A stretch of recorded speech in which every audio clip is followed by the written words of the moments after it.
Good afternoon. Thank you all so much for being here. The threat of gun violence looms over every Missourian every single day. Gun violence has claimed the lives of more than a dozen children in St. Louis and Kansas City this year. But the problem is not confined to just urban areas.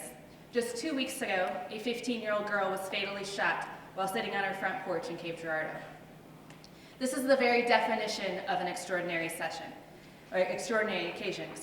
that would merit a special legislative session. Unfortunately, the governor has dismissively said that the special session is not the correct avenue for saving lives by enacting common sense gun reform. If preventing more Missouri children from being murdered isn't worthy of a special session, then calling one to enable a few people to dodge paying their full share of taxes cannot be logically or morally defendable. By prioritizing relatively frivolous legislation over the lives of our children, the governor is demonstrating a stunning level of disdain and disrespect for the victims of gun violence and their families. And for what purpose? The governor has yet to explain why this issue is so important that above all other problems facing Missouri, it requires immediate action. Given the governor's coziness with special interest lobbyists, someone's client must be pushing this. Missourians deserve to know who it is. His fellow Republicans in the legislature certainly don't share his sense of urgency on this matter. The House passed a similar vehicle tax bill, House Bill 245, in 2017, but it died for the lack of action in the Senate. It doesn't appear that such legislation was even filed in either of the 2 consecutive years. Although the governor is unwilling to talk about gun violence and other issues that really do demand immediate legislative action, House Democrats are treating this matter with urgency. With the urgency it deserves. We are filing a variety of bills to restore sanity and common sense to Missouri's gun laws.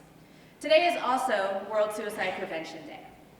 With an increase of deaths from rural suicides and a 23% increase in firearm homicide rates after the repeal of gun legislation, Missourians do not share the governor's frivolous special session priorities. In the coming days, we really hope to help him understand that.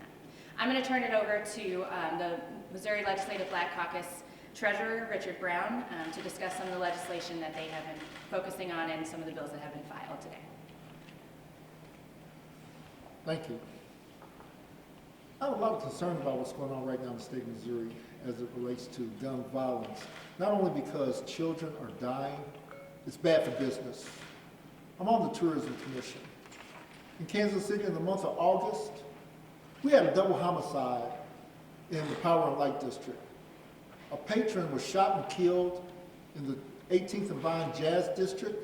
A young lady was standing by a food truck in the Crossroads District when she was shot by a stray bullet from a group of fellas that got involved in a fist fight. Patrons who attend the Westport Entertainment District now have to go through metal detectors on the weekend. And right now, the plaza is on life support because of the lack of patronage to the businesses on the weekends because of past violence. The time is now for action. You know, I'm a man of faith and a person that believes in prayer. And whenever someone gets killed in Kansas City, we have these prayer vigils. But you know what? I believe God wants us to take action rather than to continue to pray. That's something that we have not done, is taken action. And the time is now. We need to have meaningful conversation, and it should be taking place here at this special session.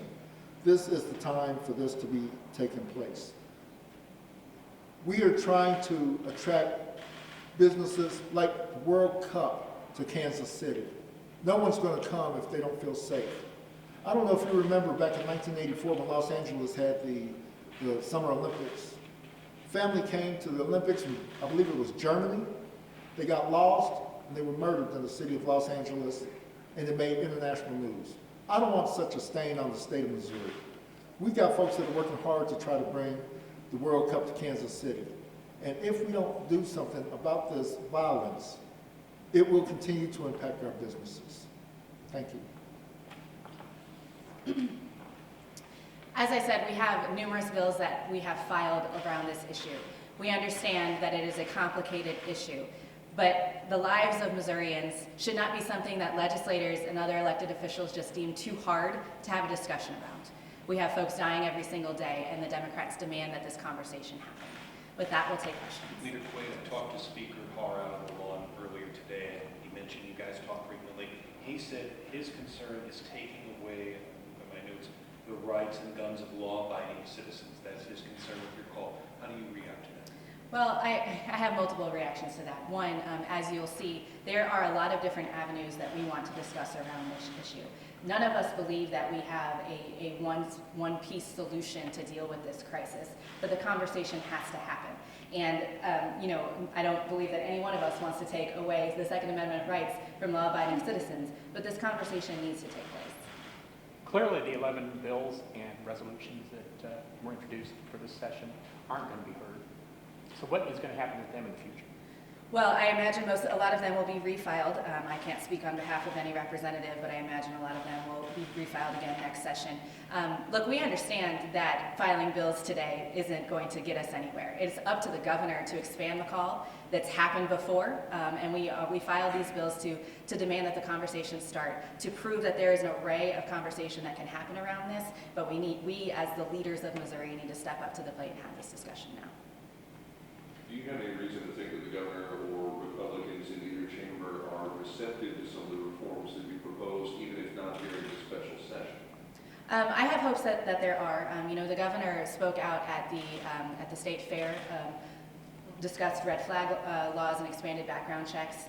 He comes from a law enforcement background. We've seen over the years when protections were rolled back, we had the sheriff's departments, the police unions coming up and testifying against a lot of the actions that the legislature took. So I'm hopeful that he wants to see something you guys can get done in a week when there's limited consensus on. It's my belief, even if we didn't get a bill passed, we should be having the conversation. I am not one who thinks that we should be operating under what could happen or what will happen. The fact is that Missourians are dying every single day, and we need to have the discussion whether or not there's a bill, because we're the elected officials for the state of Missouri, and it's our job to protect our citizens. Okay, thank you all so much for coming. I will also add that hopefully you have heard our concerns about the Medicaid drop in the folks enrolled in Medicaid. We're sitting at about 130,000 people so far who have lost Medicaid coverage in the last 18 months.